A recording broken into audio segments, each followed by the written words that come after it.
Good evening, visitors. Welcome to the Australian War Memorial's last post-ceremony. My name is Joanne Smedley, and joining us today from the Australian Army is Warrant Officer Class 1, Brian Moore.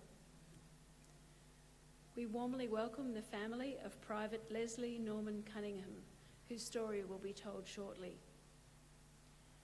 We welcome the veterans who have served, those that are still serving, and the families that support them. We acknowledge the members of RSL and Services Clubs Association, RSL Victoria, and RSL Queensland, who are watching the broadcast of this ceremony across Australia. During this evening's ceremony, wreaths will be laid at the base of the pool of reflection by family and visitors. If you are able, please stand and join in the singing of the national anthem.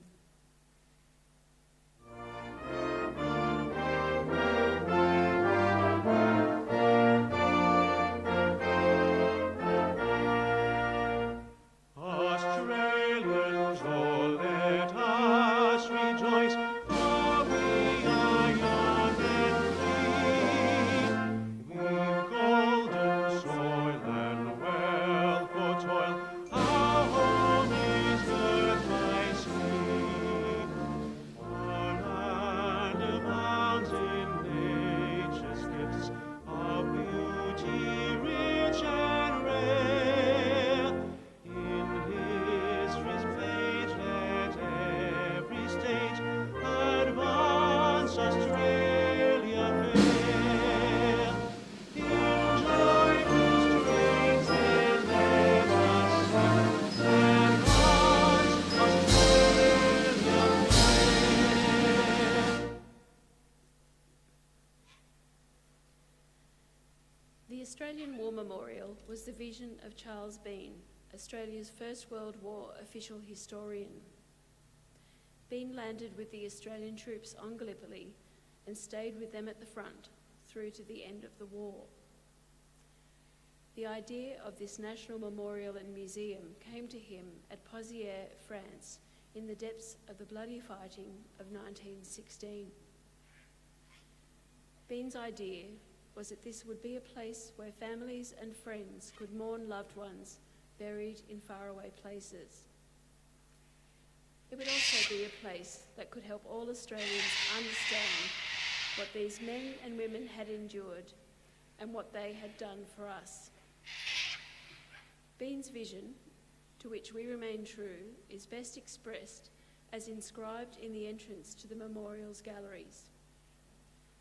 Here is their spirit in the heart of the land they loved, and here we guard the record which they themselves made.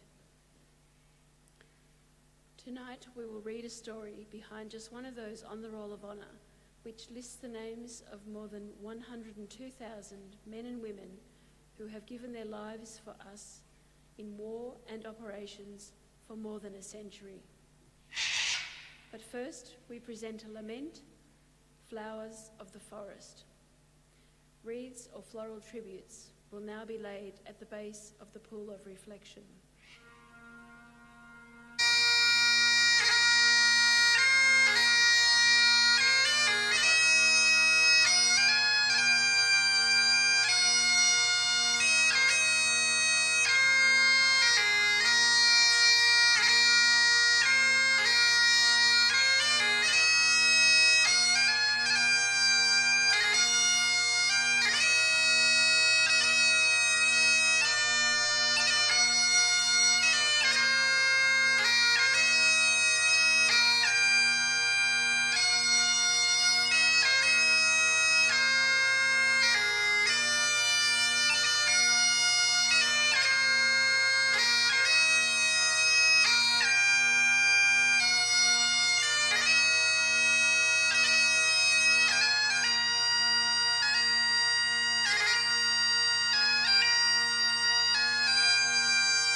Today, we remember and pay tribute to Private Leslie Norman Cunningham. Leslie Norman Cunningham was born in South Melbourne on the 20th of July 1899, one of 12 children born to George and Jessie Cunningham. Known by the nicknames Cun and Les, he grew up in Albert Park and worked as a packer and storeman.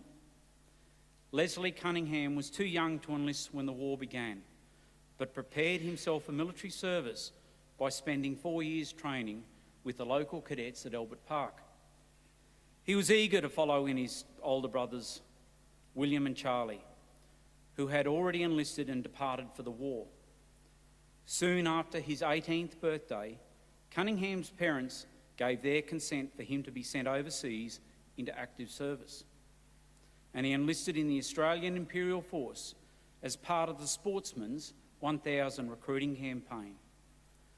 This recruiting campaign sought to encourage young sportsmen to join together, train together and fight together. After training at Broadmeadows, Les embarked from Sydney on the troop ship Persic in March 1918, arriving in England in May. After 3 months of training in England, he joined the 22nd Battalion and sailed for war on the Western Front in France. By the time of his arrival in mid-August 1918, his battalion was serving in the Somme, taking part in the major British and Commonwealth offensive on German lines that would prove to be decisive. On the day of his arrival at the front, his battalion took part in the fighting to take the town of Heliville, an important objective to the southwest of the strategically important town of Peronne. In this battle, Australian troops climbed into no man's land and after a brief artillery barrage, charged German machine gun positions. Following this engagement, Cunningham and the 22nd Battalion moved northeast towards Peronne. In the hot summer conditions, the fatigued troops found some relief swimming in local streams and took part in a cricket match against representatives of the 21st Battalion. It is likely that Cunningham, having joined as part of the Sportsman's 1000, took a keen interest in the game. The brief respite offered by these activities came to an end on the 31st of August, when the 2nd Australian Division, of which the 22nd Battalion was part, began its attack on the hilltop village of Mont St Quentin. It was vital that the Australians take the town, as the high ground gave the Germans an excellent artillery observation post from which they could direct bombardments across the surrounding area. The attack began at 5 a.m. with Australian troops assaulting and successfully taking the crest of the hill. However, a German counter-offensive soon pushed Australian forces back from their objective. Cunningham and his battalion ended the battle the following day in a renewed and ultimately successful attempt to retake the summit. Australian forces held Mont St Quentin and in the following days consolidated their position and pushed the Germans further back. This was an enormously successful operation in which the Australians took 2,600 German prisoners.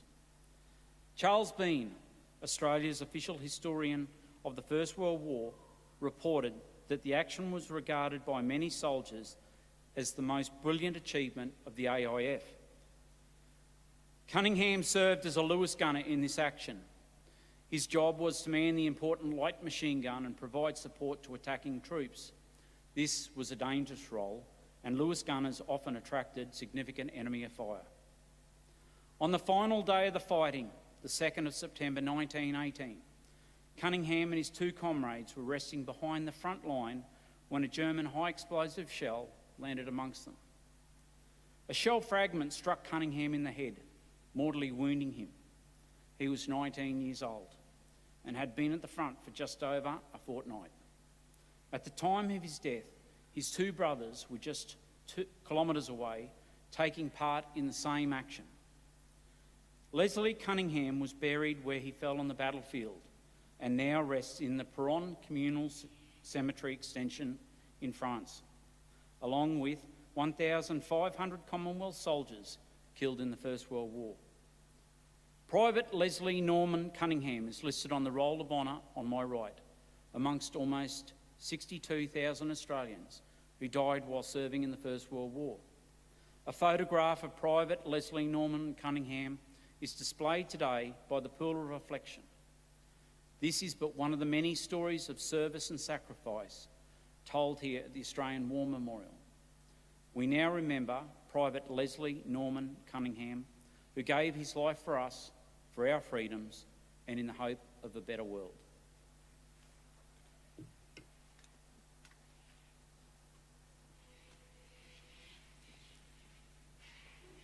Please stand for the reading of the ode and the sounding of the last post. They shall grow not old, as we that are left grow old. Age shall not weary them, nor the years condemn. At the going down of the sun and in the morning, we will remember them. We will remember them.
Lest we forget. Lest we forget.